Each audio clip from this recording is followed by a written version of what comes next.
Okay, hallo Leute. Wir starten mal wieder in Deutsch.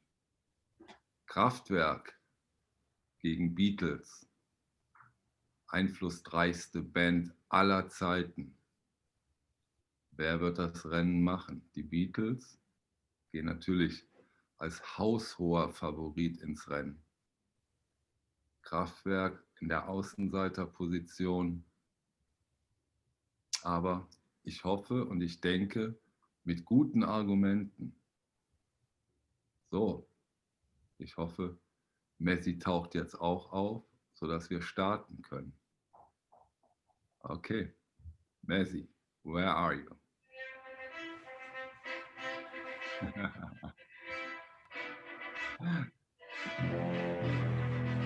Apollo Creed.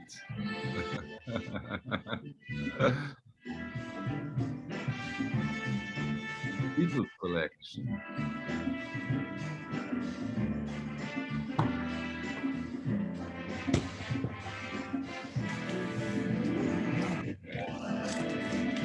Up with that.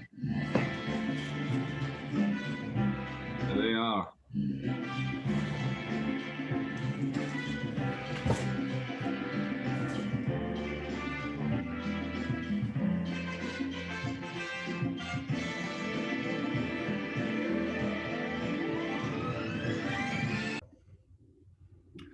So, Messi, you're well prepared. Impressive. I have to prepare when it comes to the Beatles. They prepared for us, though. So Michael, Dusseldorf, Maslov in the USA. Unfortunately, I'm not in Liverpool or London. The Beatles, Kraftwerk, a discussion. Is it always does it have to be one's better than the other? You know, yes. I mean, in this case, I mean, it's no competition. In the end, of course. I mean, in the end, of course. One thing I think that how I want to start this is you and I are about 10 to 12 years apart age-wise. And 11 years. So. 11, okay. Well, between 10 and 12 is 11 in English, at least. Maybe in German, it's you guys use kilometers, so it might be different. But in 1960 was basically the beginning of the Beatles. So I grew up, you know, my teen years with the Beatles. Kraftwerk essentially made their first album the beginning in 1970, 10 years later. So you grew up in the 70s with Kraftwerk being sort of your, I don't want to say a home team, but a band that I assume influenced you. You can. Yeah, you're right in a way, but it's quite different because, to my knowledge, the Beatles, at least here in Germany, they came with a big bang. It was all about the Beatles, all about. And with Kraftwerk, it was not the same. They were very, very different than anything you have heard before. And my brother-in-law told me that his father did a party in 1974, and he played Kraftwerk. And this was the talk of the party. What is that? So you're saying, I think that's different. You're saying that Kraftwerk was doing, what was different that they were doing in 1970? I understand 1974, the first album I got of theirs was a promo copy, which, you know, I'm sure we'll get to later, but this is an American edition of Autobahn. That's the first thing I ever heard, this promo copy of Autobahn. What was so different that you all heard with Kraftwerk that was different than anyone else was doing? I think the main difference, of course, there has been, of course, electronic music before. People like, for example, Roland Kein, this ivory tower electronic avant-garde music. Karl-Heinz Stockhausen did something of it. Alvin Lucier with Musik Concrete, but Kraftwerk took it out of this ivory tower into popular music.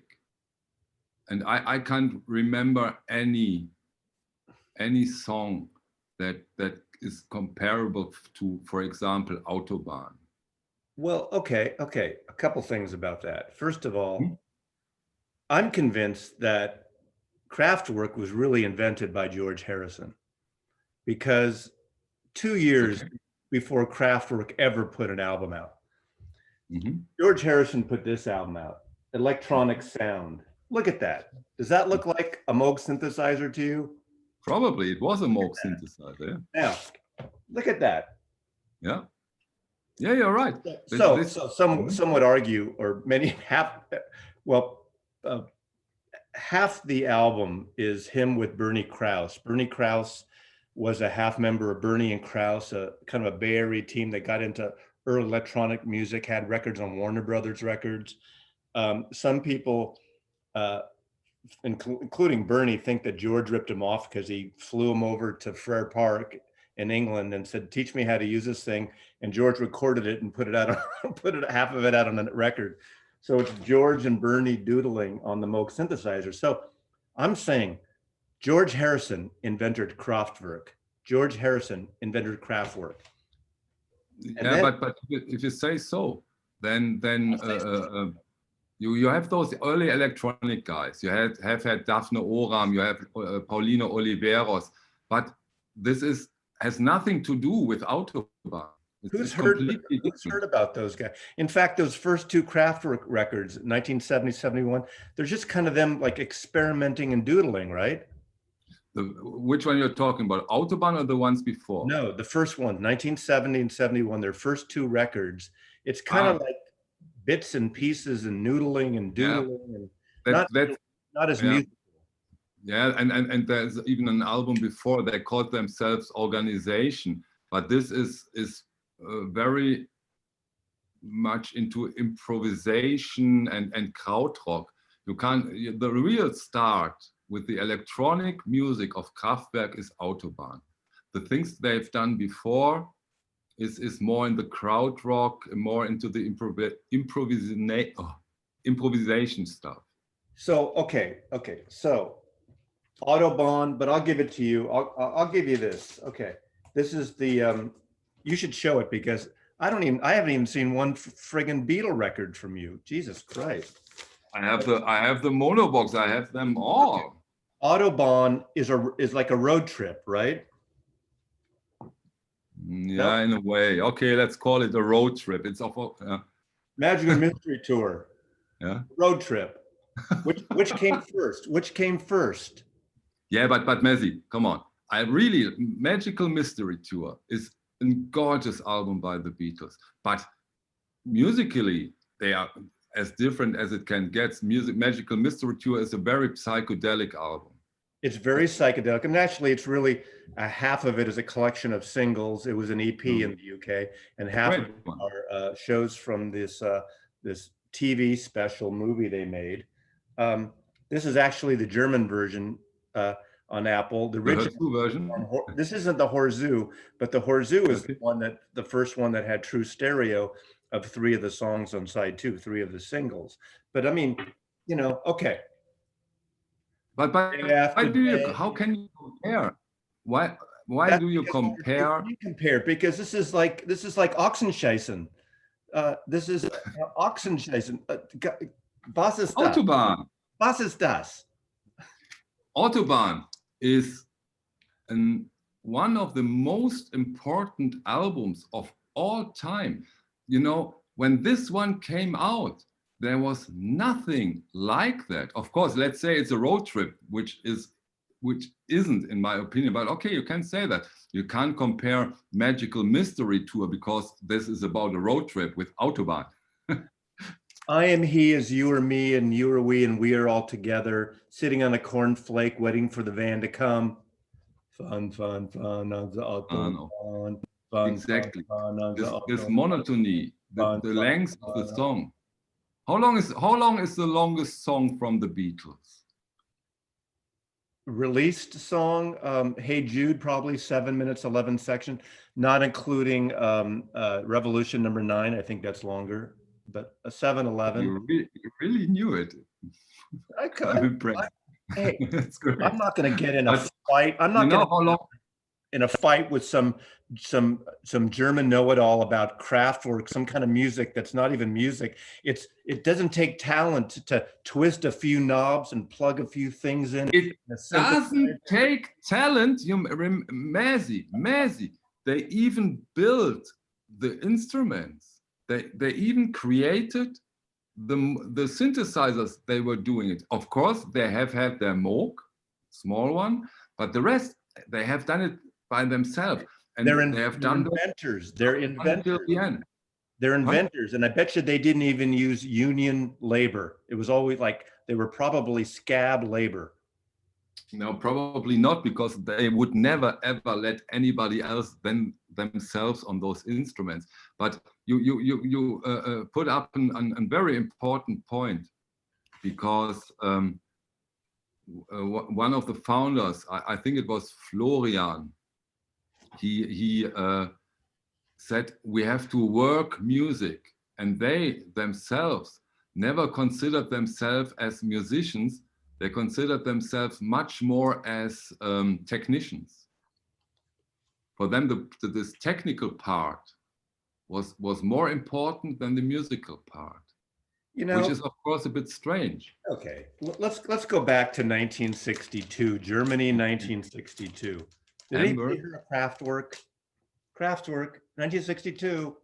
Where are you? No, not there. No. The Beatles recording My Bonnie with Tony Sheridan in a German studio. Yeah. The German were playing live 10, 12 hours a day at the Kaiserkeller, at the Star Club in Germany. And that was when they did this rock and roll crap, when they sing all the songs from the other artists. You mean these artists, like, you know, the Everly Brothers and Little Richard and Chuck Berry. Berry. Those are great rock and roll, gorgeous. Gorgeous, outrageous, beautiful. Yes. The Beatles live in Hamburg, Germany.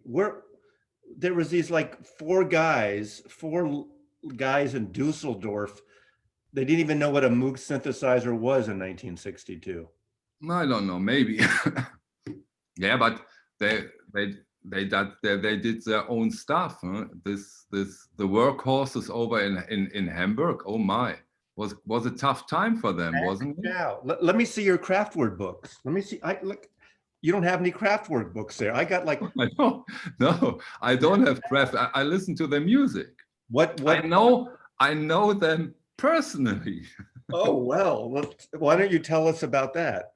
Yeah, there's not much to tell, because they lived in Düsseldorf. I lived in Düsseldorf, and it was not possible to meet them, to not meet them, because we shared the same bakery, the same grocery, the same restaurants, and the same clubs. Fun, and the bakery. Fun. Yeah, but then, no, that was quite interesting, because they never have had, at least here in Düsseldorf, this star appeal. It was not so special to see them. Even when they had their #1 hits, it was Florian and yeah, hi. Did they have #1 hits in Germany? I think How We many? Are the Robots was #1. One or two. They don't have that many #1 hits. Gentlemen of the jury, but okay. I rest my case.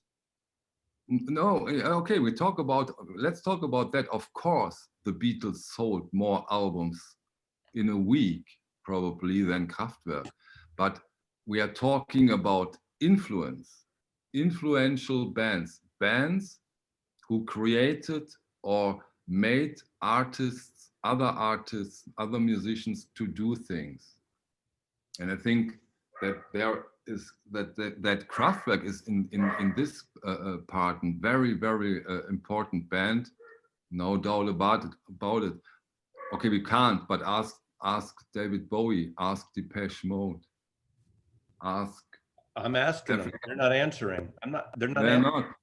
Ask African Bambaataa, the whole Detroit techno scene, every band which is after Kraftwerk into electronic music owns Kraftwerk a lot, and there is no arguing about that. I actually agree with you on that. I totally agree with you on that. All those people were in science class that failed at the piano, failed at the guitar.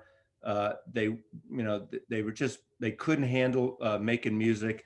They plugged in a computer, they turned a switch, and they moved things around. 1964, when the Beatles came after, the big thing here was they came to America, and all of a sudden they were huge. They had been, about 2 years percolating in England, put out music, and they were at the top of the charts in the United Kingdom and somewhat in Europe at the time. And when the Beatles came to America, everyone of my generation, they picked up a guitar or learned to play drums, and everyone started a band. Every band from the Byrds, Roger McGuinn with a 12-string guitar, all those 12 guitar Rickenbacker bands picked it up because they saw George Harrison playing a Rickenbacker in A Hard Day's Night.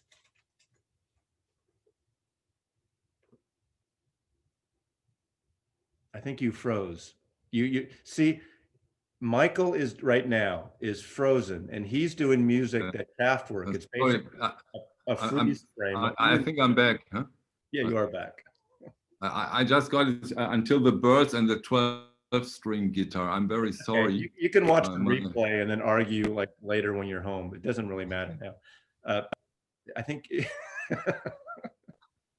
So let's talk about influences. Let's talk about this. Okay. I like Kraftwerk, and I don't even know where to begin, because I don't even know what order these records came in. I shouldn't even show this stuff because, they can't even show their real faces here because they look like machines there. I mean, they don't look, no, it's not only that they look like machines, those are their machines. And in that time, they put machines on stage. Of course they did. See, the thing about Kraftwerk, they don't even have to bother showing up. Yeah, but this was the whole concept of it. No? And sometimes I have been to a concert and the machines doesn't work. And so the whole concert has to be canceled. Goes flippity floppity. See, okay. I don't remember. Do you remember in America? I think it was in Europe too. MTV, right? The network MTV. They had a series called Unplugged. Can you imagine if Kraftwerk was on Unplugged?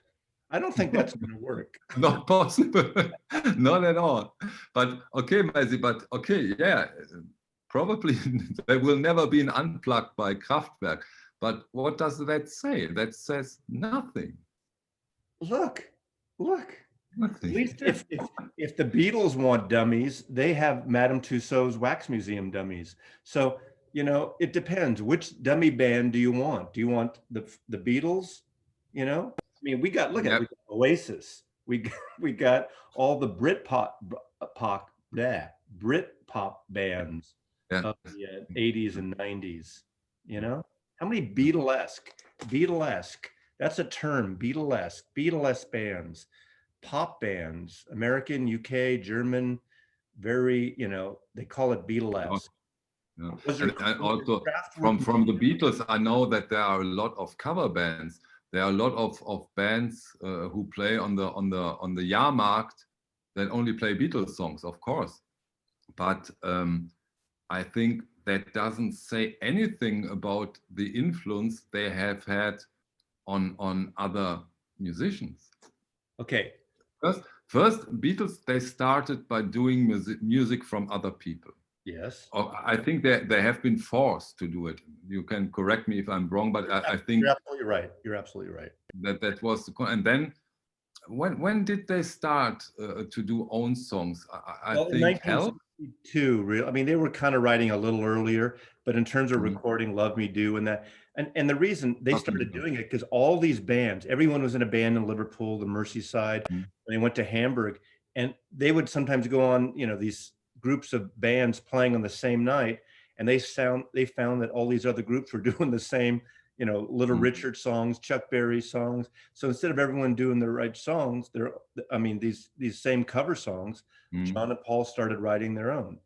So in 62, is when it really happens. Love Me Do, which I don't even think Love Me Do is a great song. That was like their first single. It's kind of like Love Me Do. I don't think I really don't like Help, for example. I think Help is a terrible song for me personally. Okay, that's not the topic of today. Can you get close to the camera so you hear me, or to the microphone? You're wrong. I'm wrong. Yeah, maybe I'm wrong, but that's my own thing. I don't like it. I don't like the whole rock and roll phase. I can't hear it. But that is not the topic. It's not about if I like them or what I like. It's about influence. And if you look at the music, the young people, not me, and probably not you, and not the boomers and the vinyl old man vinyl bearded men are listening to. I think the influence from Kraftwerk is much bigger than from the Beatles. Much. Jay-Z, look at Jay-Z. There's a good example. Pardon? There's a good example. Jay-Z. Jay-Z said, my biggest influence has been Kraftwerk. Where did he say that? Yeah. The whole Detroit techno scene is 80% Kraftwerk. And that's what I'm talking about, what makes Kraftwerk so important. I think the younger generations, the non-vinyl buyers, they really now get the fruits Kraftwerk put on in the 70s and early 80s. Okay, now, and of course, go ahead. And of course, that we also could put other bands on this discussion, which are even probably haven't sold less than Kraftwerk. For example, Throbbing Gristle. I think Throbbing Gristle is such an important band. I do too. Not as important as Kraftwerk or the Beatles, but an important band. They were very important. And I saw them once, one of the times they came through San Francisco, and I've seen their albums. But it's unusual, but it did influence a lot of bands. Now, okay, so you tell me if I'm wrong. Kraftwerk made 8 records. Is that true? I would say they made 7, but yeah, 8. Okay, one's the mix. Right. And they did this in what, 40 years? No. Okay, if you count the mix, but I think 10 to 12. Take the mix one out. Put the mix one. I think 12 years, within 12 to 15 years. 12 to 15 years, 7 albums. Yeah. 8 years. 8 years, 13 records, albums, more or less. Now, and even before Kraftwerk was even the Beatles did 2 songs, and they sung in German. Kann gib mir dein Ham and Sie blieb dich. Right. That influenced countless young Germans to play guitar. And who kind of discovered the Beatles in Germany? 2 young Germans, Klaus Voormann and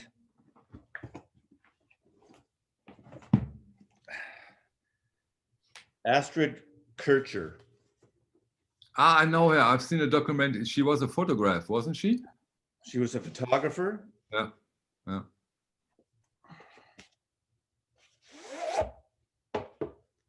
Who took these wonderful photographs in Germany.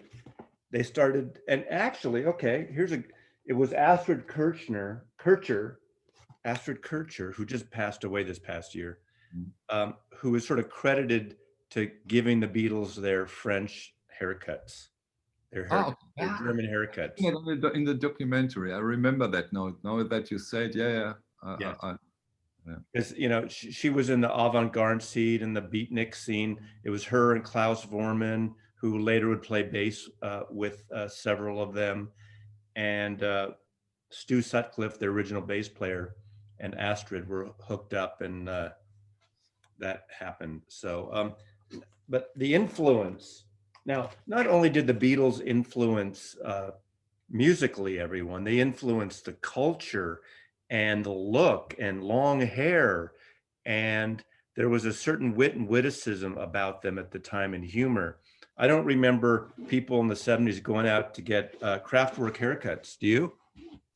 No, maybe the red shirts when they did the robots, but of course not. But that wasn't, you know, there's one, you started with something very important, and I don't know how important that was, that this was to Kraftwerk. Kraftwerk came after the Beatles, and I can imagine that they really they wanted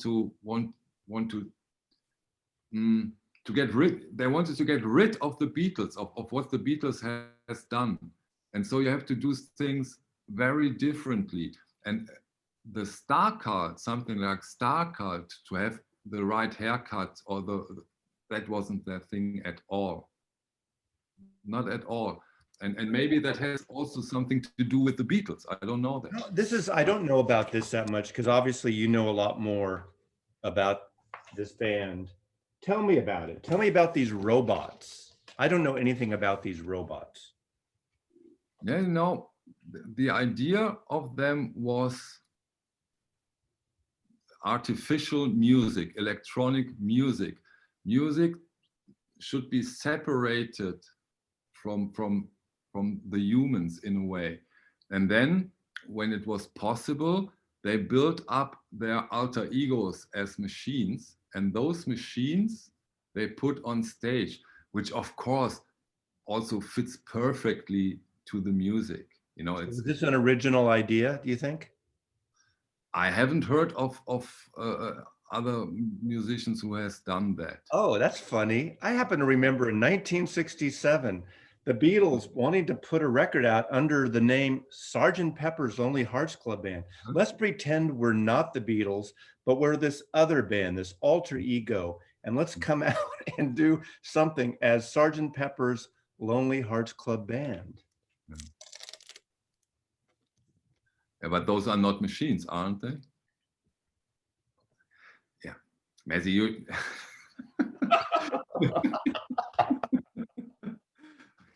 Nice, nice. But I see there's still some differences between their programmed robots and the Sgt. Pepper's Lonely Hearts Club Band. Okay, Although, go ahead. although I have to give you that, it's a good album. It's a great. It's a very good. It's a very good album. Explain this to me. Yeah. Following along the Beatles, I know you don't like their early rock and roll stuff, but let's say for the sake of argument, which is probably the case, Rubber Soul, all of a sudden they became more mature. Maybe the End of Help, which you don't like, but Rubber Soul became more mature, and then Revolver and Sgt. Pepper. Every album was so different than the early Sgt. Pepper, Magic Mystery. Then the White Album was more almost like, I would call the White Album the Beatles' indie record.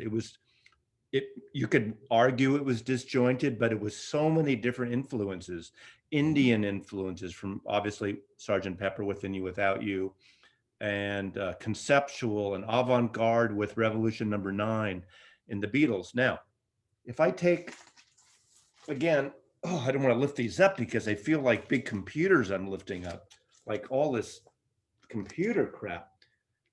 In a way, one album is exactly like the other album. There's not a lot of difference between these 7 albums, unless you tell me. Okay. That's a very interesting point. Always like beeps and bops and noises. Imagine a person who hears all the Beatles albums, let's say starting Revolver until Let It Be, those albums. And this person hears pop music for the first time. This person probably says those are identical albums. You especially, you are very trained to hear the differences between Revolver, Abbey Road, Sgt. Pepper's, White Album, and on. You are very trained to, that's completely different. A non-trained person say, oh no, it's a nice song, but it's, well, no difference. And maybe you are not that trained when it comes to electronic music. And I understand. I think you're absolutely right. I mean, because I grew up from 1964. I was 9-10 years old when the Beatles come out in America. So for those 7-8 years, I would experience my life to them. again, as I said, Autobahn, I hadn't heard anything before that. It was very unusual. It was one long song. And the only album I remember hearing about that, they weren't the first, but aside from, long jams of rock and roll, like Canned Heat Boogie or Cream doing Gala La Vida, probably. In-A-Gadda-Da-Vida 1967 was one of the first.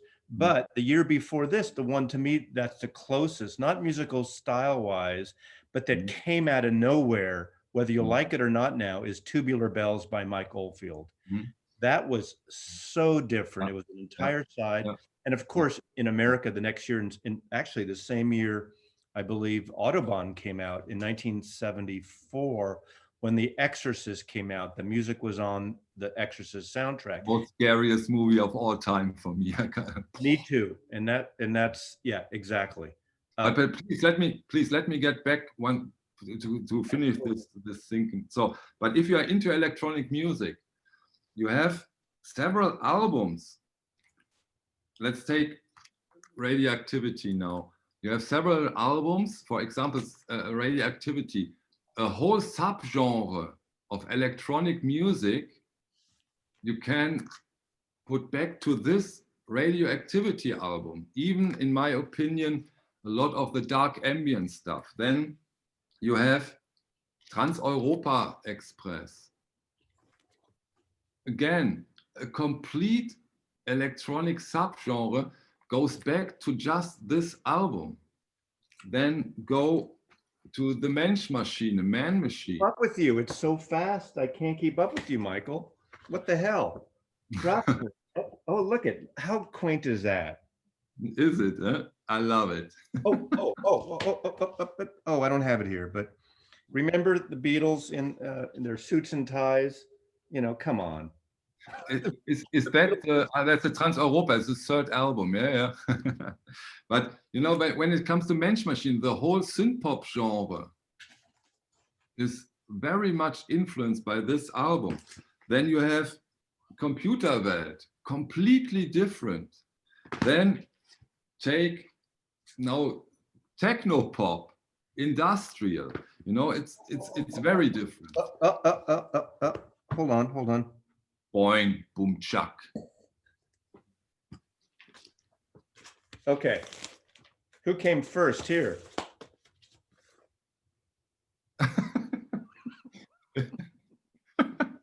Who influenced? Come on, you have to give me more than 4 guys on a cover. Who influenced who? Come on, Michael. Was ist das? Okay, when it comes to the covers, Kraftwerk's covers are mediocre. Actually, the covers are quite good. I like their covers a lot.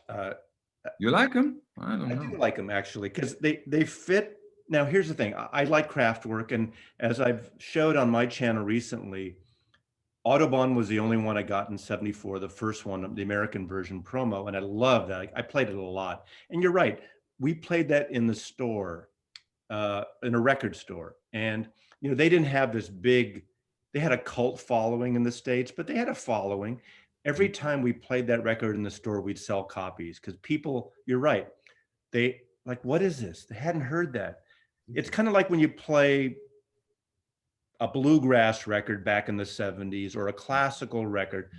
A lot of buyers who were playing rock and roll then were kind of itching to hear something else, but they didn't take chances. They didn't know what to buy. So if you're playing something in the store, like a classical piece I remember in the mid 70s was Pachelbel's Canon in D, which is, if anyone go to YouTube and just listen to that, even rock stations, there's a couple FM stations would play the Pachelbel's Canon in D. And it's about maybe an 8-10 minute piece. I don't even know. And it's just very catchy and very easy. It's kind of like Bolero, Ravel's Bolero. Everybody liked Bolero because it was basically about sex and getting fucked, or fucking in a way, the build up, the whole rhythm. Right. And people got into that. Of course, in the movie in the 80s, was it 10, that movie, the whole thing was Bolero, Ravel's Bolero. So people are dying for this. So playing Kraftwerk was great, but I kind of got off the boat and lost interest. And I said before, there was a lot of these other groups coming, you're rightly so. And one that I went to see on a date was Gary Newman. And he had that hit, I forgot what, that was probably 1980. Our friends Electric and Cars are probably his. Yeah, Cars was the one. It was Cars, probably what, yeah. 81, 80. Yeah. 80. Yeah, that was much later, but his real effort, his best song is Our Friends Electric. I don't even know it, but I didn't get into Kraftwerk again until just recently with these reissues. And of course, because of you, I mean, I made a mistake and I should have talked to you beforehand. I bought all the English versions instead of the German version, but you know, it doesn't matter. No, it does, of course. But Of course, it doesn't. Yeah. Now, another German connection here. This cover was designed by Klaus Wurman. Klaus Wurman, who played bass with Plastic Ono Band and worked on John's albums and George's albums and Ringo. Beautiful record, a beautiful cover art, you know? I mean, they help. My favorite Beatles record. A whole, I mean, I will give it to you with early on with Astrid Kircher, and they were, even though they didn't know they were getting influenced by the whole German expressionist movement, you know, and I mean, to me, the difference between the two in a way is Kraftwerk is more Bauhaus. It's just more structured and monolithic and like like electronic and not as, it's not loose and soulful music, which doesn't mean it's a bad thing. No. I'm thinking, is it really Bauhaus? Maybe. I understand why you say that, but yeah, of course. Yeah, you're right. You're right. You're Again, right. I think from a Western point of view, or not a Western, an American point of view, and I've been to Germany 3 times, and not all of it, but there's a lot of that, you know, architecture that's almost like Soviet style, like Eastern Germany. I mean, that is that's very, if I may interrupt you shortly, that's a very, very important part. The red and black are very important colors when it comes to Kraftwerk, which put them in some trouble here over in Europe, and because it's communism and fascism, the colors black and red, but that wasn't their point. That, of course, that was not the reason they did it. These were my high school colors. We had, when I was in high school, I played soccer, or what you would call football, and ran track, and my high school color were red and black. I love red and black. Yeah, of course. The whole Soviet bloc, and the, you know, especially, you know, when and then they use Russian language on their albums, which also was very, very impressive at the time that they did it. So they were influenced by Russian, but you know something? No, not influenced by Russian. I think that was a very, I don't know the English word now. What year was this? Do you know? I have to, you know, I'm not that good with the fucking years. You're definitely not that good. See, I know more about the Beatles than you know about fucking Kraftwerk. Oh, I agree. I didn't write a book about Kraftwerk, Messi. Now, okay, this album, guess what opens this record? Back in the 78. 78. 78, okay. Back in the USSR, Russian, before Kraftwerk had anything to do with Russian, back in the USSR. Now, during my previews, some friggin' communist made a comment that, you know, I did my Kraftwerk versus Beatle thing, and I had to turn it off, and he thought I was looking at the cover to remember what friggin' band I was. But the problem with the White Album, you have to look at it because it's hard to see which way is up when it's just all blank white. But conceptual art, Richard Hamilton, the artist that did this, the Beatles, especially McCartney, was into that big conceptual art thing. Then, of course, John Lennon got into it because of Yoko Ono and the Fluxus movement and that type of thing. So, you know, I don't even know what the connection is here. I don't know what the equivalent Kraftwerk album. There is no equivalent Kraftwerk album. An equivalent to the White Album? Yeah. No, there is no equivalent. They can't even come close to the White Album. No, but yeah, but Messi, you're always about this connections, and here are 4 men and there are 4 men. But honestly, we are talking about the influence, right, and the impact. So always, you would, and I would agree with you if you agree with me. What I'm going to say is, David Bowie's Berlin trilogy are very influenced with Eno, but very influenced by Kraftwerk and that German music, right? There you go. Absolutely. Yeah. And he said that those albums wouldn't exist in this form, to be careful, wouldn't exist in this form without Kraftwerk. Right. I agree with that. I would agree with that. You know, I did, you know, I'm into a lot of, I've showed, in fact, I did a little video, feature video on a gentleman by the name of, oh God, what's his name? The electronic guy, Manhattan Research Incorporated, Raymond Scott. And Raymond Scott was a band leader, a writer in the 50s, 60s, and 70s. He even did radio jingles, but he experimented with, you know, Moog synthesizer and electronic, Manhattan Research and experimental jazz type stuff. And my guess is Kraftwerk also was influenced by people like him. Of course, in America, in 1968, we had Walter Carlos's Switched on Bach. And that was it. I mean, of course, it's Bach music too. All of a sudden, people like my age were buying this classical Masterworks Columbia Bach record because it was on a synthesizer and it was huge. And then, of course, his music, Walter Carlos's music, who later transgendered to Wendy Carlos, was used in A Clockwork Orange, the Beethoven, the Ninth Symphony, and Wagner in that too. So and that was that was 72. So that was what, 2 years before Autobahn. My guess is Kraftwerk was influenced by Walter Carlos as well. I don't know if that's the case. I cannot confirm that. I know what is confirmed is that they have been influenced by Stockhausen and this music concrete thing. That is for sure. But if you know Stockhausen and Albin Lucier, they all probably knew him too, of course. They didn't, of course. At least of him, because that music, especially back then, was not in a vacuum. In fact, you know, the Moog synthesizer, there weren't a lot of people that had Moog synthesizers. In fact, George Harrison got one. And ironically, is Mickey Dolenz of the Monkees got one of the first Moog synthesizers and used it on one of their records early on as well. So they were kind of futzing around with this stuff and they didn't really know what to do with it. You know, Abbey Road, there's a Moog synthesizer on parts of Abbey Road as well.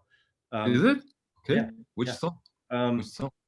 Here Comes the Sun at the very beginning. Woo! I have to, after our video, we'll go in here. Yeah, and side two also, there's some stuff on side two. There's other bits of it. But you know, what's nice about it, I'm so happy they didn't overuse it, because some bands are just, you know, like Emerson, Lake and Palmer, that first song, Oh Lucky Man, which I like, but the very end of it, they're going all those, you know, type of noise. Also, for me, Emerson, Lake and Palmer, sometimes you have to be in the right mood to hear Emerson, Lake and Palmer. I can't put it on every day. So do you see an influence or an overlapping between Kraftwerk and some of the prog bands that were coming out in the early 70s? King Crimson, obviously Keith Emerson. Yeah, I think when it comes to the very early Kraftwerk albums, the first 4 albums which are not into the canon nowadays, we say, no, those are not Kraftwerk, but this krautrock, this improvisational albums, I think they have been influenced. I'm quite sure. But they made this big cut when it comes to Autobahn. They invented themselves all over again in a way. But I have another question. Maybe you can help me out. What I always ask myself when it comes, for example, especially to the Beatles, how important that we talk nowadays so much about the Beatles. How important is this notorious 500 top album lists from the Rolling Stones for the Beatles? You know, it's so subjective. I'm not a big fan of those lists, and I know, like, as but much. you know where I'm getting to. You know, totally, I understand. It's funny. I keep getting asked by people who know me or even like, how come I didn't make a Beatle channel on YouTube or a Beatle channel in the vinyl community? As much as I love the Beatles.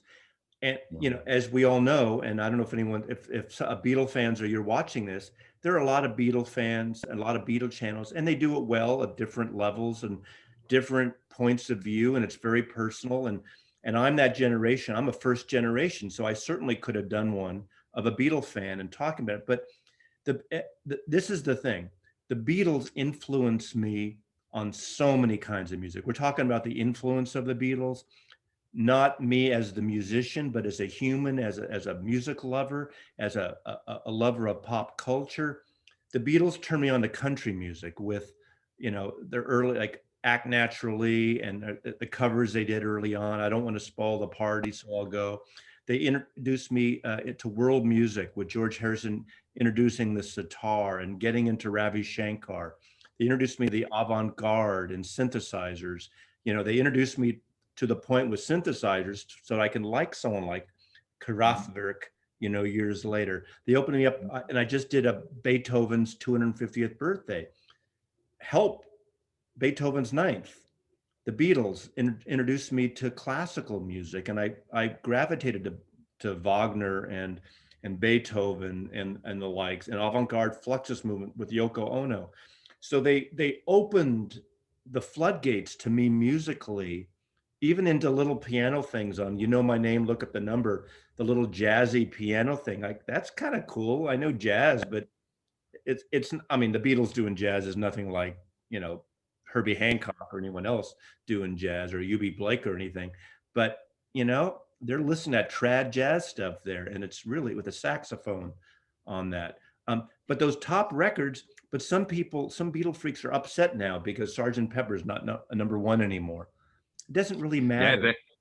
Because that was the next step I want to talk about. They did it, they renewed it in 2020. They did a lot of this political correctness stuff, I think, but also the big loser with the new list are the Beatles. Well, I don't think it's a loser.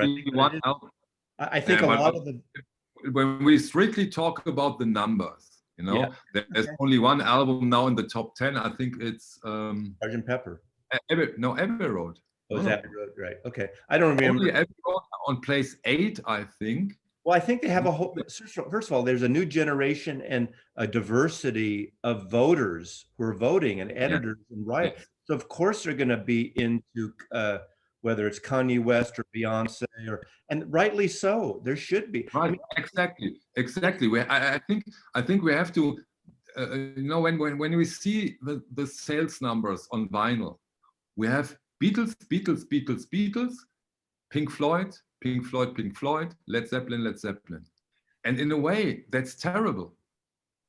Because we have to. Terrible. I think there's classic record. Now, you've. It's terrible. I think we need more people, more variety also in the vinyl scene. That's why I'm saying. I think those are not terrible records. My list of 21 my favorite albums. Now, there's a lot of new music not there, but there's a lot of music there. And I find that the people I know outside of the vinyl community that I've known for years, they look at my list and they have, except for Bob Dylan and maybe 3 other records, they have no idea what I'm talking about. And then I see other lists and there's all these artists that I don't know about. And I love that. Yeah. McCartney, you asked me how I like the McCartney 3 record. I like it. I don't love it. And I've only heard it 3 times yet. I think it's great that he's making music and it's a lockdown record. And, are we going to maybe because of all the hype and the promotion they're doing, is it more of the promotion than it really is? It's a nice record. Would it made my top 20? Probably not. It would have probably just missed it. Although I really like it a lot, and it gets better. But it's not this. I have no problem in putting the Beatles to a backseat of things in some music, like we're talking about Kraftwerk. Because look at in 2000 to 2010, that decade, the early aughts, the number 1 selling album of that entire decade was the Beatles' One comp. Not Adele? Okay. No, The Beatles one. Adele probably, I don't know if she came after 2010. I can't remember. But no, but she came out toward the tail end of that decade, maybe. I don't remember. The Beatles won comp because, first of all, CDs were still happening. And all of a sudden, there's this one record with all, more or less, all the singles, all their #1 singles, with a couple of exceptions. And you could buy it in supermarkets and you know, in bookstores and Starbucks and whatever. And it just, everybody just would grab a copy, like grabbing the newspaper or the tabloids at your supermarket. It was everywhere. But so they still. Yeah, it's unbelievable with the Beatles, but not in a bad way. Don't get me wrong. In a way, they deserved it. But come on, I think sometimes it's a bit too much. They are Okay. Do you know what? I think no, please let maybe you agree with me. I think they are so over the top with the Beatles. It's too much. They are not that good. Apparently they are, because people still buy their records and listen to their records. And okay, here's a good thing about influences. Okay. You know, I'm going to look here. I'm going to ask Siri. Hey Siri, how many covers songs of the Kraftwerk's Autobahn are there? Okay, I found this on the web for how many covers songs of the Kraftwerk's Autobahn are there. Check it out. I can't find it. Are there covers of songs by Kraftwerk? Messi, excuse me, but now you've made a big mistake. Hey, it's fun Ask at the Autobahn. Ask Siri, how many loops or parts of Kraftwerk songs has been used in the last 20 years in top 10 songs? Oh, sampling? You mean sampling? Sampling, thank you. Unbelievable. I don't know the answer to that. You tell me. Tell me, Obi-Wan. Probably in the thousands, because and those are big problems, because just in Germany alone, Kraftwerk made so many lawsuits because of that fact. Africa Bambaataa uses, I don't remember which one, for his most famous song. He used Kraftwerk samples. Coldplay. Not World Domination, not the one with Johnny Lydon. No. But Coldplay, they have those samplings. There's a good example. Don't forget that. We have to cut that code, but of course they did. Really? I didn't know that.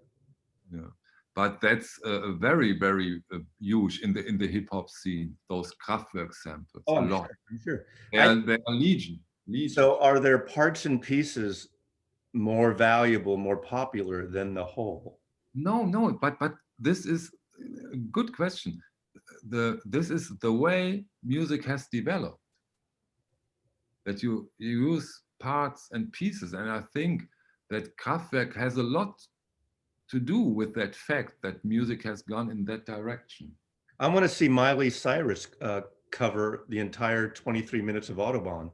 She would never do, but she probably would take 5 seconds. She should cover the whole thing. I would pay for that album. Okay, everybody, Miley Cyrus, if you're listening, do an EP entire cover of Autobahn 23 minutes. Miley Cyrus, if you're looking on Messi's channel and not mine, I'm very disappointed. Okay. Oh, I didn't even know we got Comet Medley, Midnight, and Morning Walk. 4 different on the Autobahn. Yeah. Autobahn. I did not know that. I like the second side more than Autobahn, by the way. Okay, so we got 6, 7, 8, 9, 10, 11, 15, 19, 20 minutes or so of Autobahn. Yeah, 20. I think 22. Autobahn, fun. Is there an English version of that? I guess not, huh? No. There's only one version, but maybe I tell you shortly why I recommend the German versions. I think the German versions with the German language, it fits better it suits better to the music at all. And I think that the German versions have the better shapes of the master tapes. I think they are not so stressed out like the English ones. And also from this Tour de France, there's only one version. There are not two versions. As far as I see here, except for the American version, not one album of Kraftwerk is outside. And this is an illustration. It's not even really outside. So the Kraftwerk can't even get outside because they are not the outside boys. You're right. You need a generator because there's not a plug extension cord long enough to follow them on the Autobahn. Where the Beatles, look at the Beatles, right here is Abbey Road Studios. So they're only like, you know, maybe 100, 150 feet away from the recording studio. But now that you say that, you are absolutely right. The Beatles are the much more influential band because they walk across the street. And they walk in front of a German Volkswagen Beetle. Probably the Kraftwerk boys are inside that one. Okay, I think we should wind it up now. We don't want this to go on too long. Any last minute things? I mean, I actually like Kraftwerk, and I've in the last few weeks, I've gotten a whole new appreciation for that. I tell you what surprised me, getting all these reissues. And this is like a cliche thing when we talk about vinyl, especially because I got them all on vinyl. I was surprised. And again, I don't know about mixes, remixes, remasters, all that, because I don't have, and it doesn't matter to me with this band for me. But I was surprised how warm these records are, because you always think of metallic and electronic stuff as being icy cold, but they're really kind of a, it's almost organic. I hate to say that for me. I was surprised how organic I reacted to these Kraftwerk records. At least for the first three albums. So I don't even know what order they are, except for Autobahn. I have no idea what order these came out in. But when I don't know that, that's why I asked. When the only album in America that was bigger was Autobahn, not Radioactivity.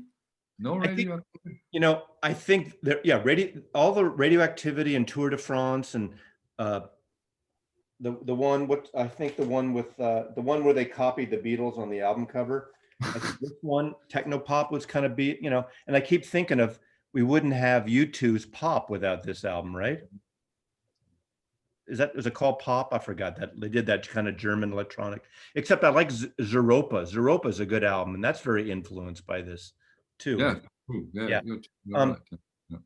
I don't know, because I kind of pulled away from this electronic music in the later 70s. It was out there. I was selling the records. We sold a lot of them. You know, they had a cult following. They sold, but I wasn't following that whole scene, except when I would start going to the clubs at night, whether it's, you know, the punk clubs or the gay clubs or the, you know, I mean, in San Francisco, we had all these gay clubs, but the gay clubs would switch over to new wave music. So you'd have these new wave bands play, you know, it would start out dancing, then the new wave bands would tour from the UK and probably techno bands. And then, you know, after the bands at midnight would finish, it would be dance clubs again all night. So straight people would go. But then the whole synth-pop thing came, or was that you also went to clubs when the synth-pop? Yeah, I remember going to clubs and hearing a lot. Like, I don't know who I listened to, but you had all the synthesizer drum, you know, Georgia Moroder, but maybe you know Front 242, Blanc Manche. I've heard of them. I don't know. I see. The thing about that music, I heard them a lot. I'd go dance to them. I'd listen to the stuff. Heaven 17, Human League, you probably know. Do you know? Do You Want Me, Baby was huge. All that early. Yeah, sure. That was a huge hit, of course. It was huge here. 1980. Do you remember Being Boiled? I've never been boiled in my entire life. No, but you have to get into Being Boiled, and this is so Kraftwerk in a way. Sounds creepy. Sounds creepy. It is, but a great song. You will love it. But I would listen to that music and go to clubs and parties. You're right. I'd go to parties where they'd have lights and stuff going, and electronic music was everywhere. It was such, especially in the 80s. If it wasn't, you know, the post-punk stuff or the stuff you talked about, like Throbbing Gristle, Young Marble Giants, which I like, which is more minimal, not as electronic, but all that stuff was very popular. But I found myself, I wasn't buying it a lot on records and taking it home. I liked it when I was out at a party or a club, but I didn't listen to it on my turntable at home. They were the Beatles. Well, I mean, but as you know, as people follow my channel, I got into all these other bands. Watch my, those of you, and those of you who are watching this on Michael's RPM 45 RPM audiophile channel, subscribe to me too. I have an autobiographical series of memories of vinyl. Those are the best videos in the VC. Well, it's my own therapy, but I talk about, I think I have a 1980 and a 1984 one. You'll see what I'm into. There's not a lot of electronic music in, but there were a lot of bands. Like I was in Echo and the Bunnymen and Psychedelic Furs and that kind of stuff in the UK, and the post-punk stuff. The Beef. Again, Messi, there are also so influential bands. Joy Division, three records, but how New Order. Yeah.